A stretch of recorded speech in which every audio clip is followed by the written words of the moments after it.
Laban na ngayong araw.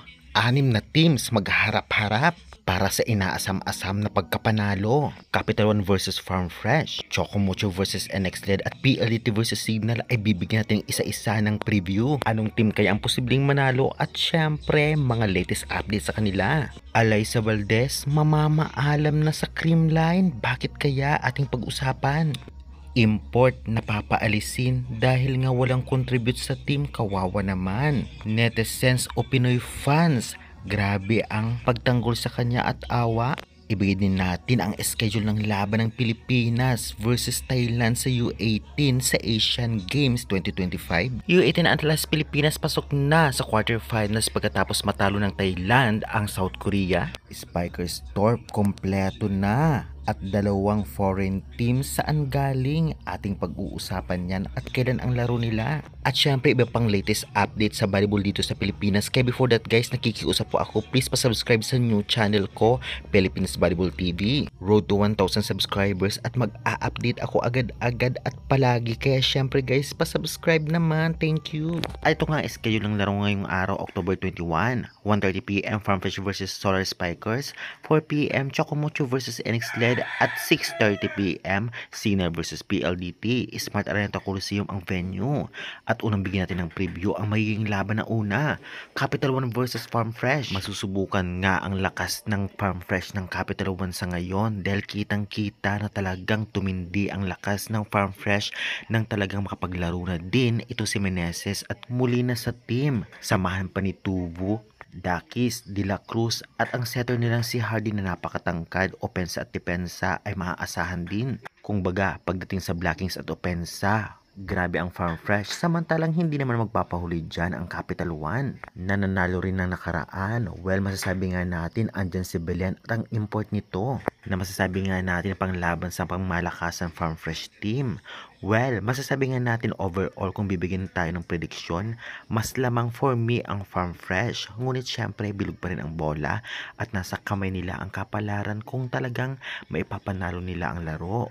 Ganun pa man, tiyak na bibigyan tayo ng magandang laban ng dalawang team na ito.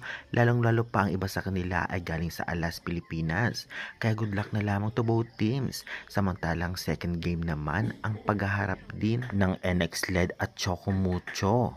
Masasabi nga natin, well, medyo hindi effective o hindi ramdam ang import ng NX-LED sa ngayon. Ngunit sana naman ay talaga namang maghalimaw din to laban sa Chocomucho, lalong-lalo pa kung prediksyon o overall performance na nakaraan ang pag-uusapan, mas lamang ang Chocomucho sa NX-LED at posibleng matalo ang NX-LED dito based sa kanilang performance.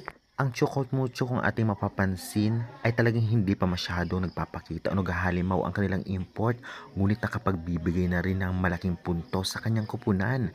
Kaya naman syempre, mas lalakas pa ito sa man pa ni Tolentino, Molde, Cheng, Tubino at iba pa at mga middles nito. Samantalang ito namang NX-LED ay alam naman natin na medyo malakas last conference, ngunit ngayon ay medyo humina sila kahit may import pa. Hindi masyadong nag-boost o ang performance ka ng kanilang import, ngunit malay nga natin sa laban ngayon ay bumawi ito. Kaya hindi pa natin mapredict na masyado kung 100% bang mananalo ang Chocomucho, lalong-lalo pa ganun pa rin ay bilog ang bola. Subaybay na lang natin ang suportahan ang both teams. Kaya guys, sa tingin ninyo, kayanin kayo ng NX-LED ang Chocomucho Flying Titans? Kung ganoon pa man ay i-comment nyo na yun sa baba. Well, magharap o huling harapan din ng PLDT at Signal. Advance na tayo. Prediksyon, mas lamang ang PLDT kung pagbabasehan natin ang performance. Ngunit mali natin, bumawi nga sina Santos at ang import na ito at bali-balita rin na mukhang import ng Signal ang hindi na maglalaro o papalitan dahil hindi masyadong nakakontribute sa team. Ngunit mali natin bago siya umalis ay talagang maghalimaw siya. Grabe, maraming naawang netizens o fans ng volleyball dito sa Pilipinas. Bakit kaya siya pinaalis? Ganun man pa man ay nakakahiya ito sa part niya kahit papano. At syempre, masasabi nga natin hindi naman kasalanan ng import ang overall performance ng team. Ganun pa man si Eva ay mahal din ng Pinoy fans. Kaya guys, anong sa inyo about dito? Dahil dito ay malaki ang chance na manalo ang PLDT sa Signal, lalong-lalo pa hindi masyadong effective ang import ng Signal. Kaya good luck na lamang to both teams. Dako naman tayo sa ibang updates ngayon.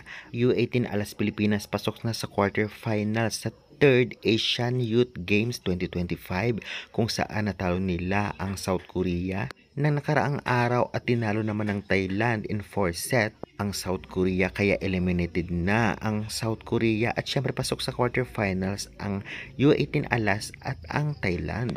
At syempre, wag naman natin kalimutan ibigay ang kanilang schedule na magaganap din ngayong araw ang laban nila October 21, 2025 laban sa Thailand. At syempre, agad-agad din natin ibibigay ang schedule nila laban sa Thailand ngayong araw October 21, Tuesday 6:30 p.m.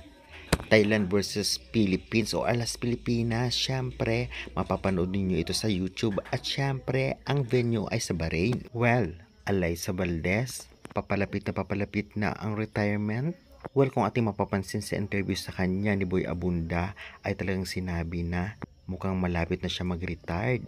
Well, masasabi rin natin na talaga namang syempre yung time na yon ay talagang mukhang humina talaga siya, ngunit unti-unti nang bumabalik ngayon ang kanyang lakas at marami nagsasabi na talaga namang wag muna siyang mag-retire dahil marami nag-aabang sa kanya at maraming fans ang talagang sinusubaybayan ang kanyang laro. Ito na ba ang dahilan kung bakit bumabalik ang kanyang lakas? Dahil pag 100% na daw siyang magaling o talagang nakapag-ambag sa team ay talagang magre-retired na siya at nakikita nga natin na bumabalik na din ang kanyang lakas. Inaantay niya na lang ba si Morardy Guzman para sa huling game with Creamline? Well, ay binase lamang po natin ito sa interview sa kanya noon na talaga namang parang nagiging totoo na ngayon at sa mga susunod na taon o buwan, ngunit maraming malulungkot sakali man na talagang maging totoo ito. Kaya naman syempre, ganun pa man ay nasa kanya pa rin ang desisyon.